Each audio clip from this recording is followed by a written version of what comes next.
From the corn pit of the CME, and with Gary Sandlin of Futures International, and we had weekly agricultural data yesterday. Has the story changed at all? Not for the beans. The beans sales side of things continue to outpace what they should be for this time of year. We've already got 75% of the sales on for the entire year, Right. and we're in week 4 of the marketing year.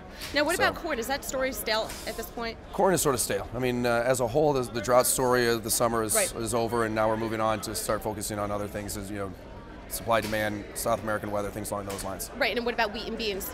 Wheat is the story to be watching as closely Right. as possible in the coming months. There's big stories coming out of Russia, them starting to have some export bans and things along those lines. Their prices have started to exceed some of the other markets that we've been seeing, so they're pricing themselves out of the market, which should eventually come back to the U.S. And there's been a lot of action in the beans. I mean, there's some real support there.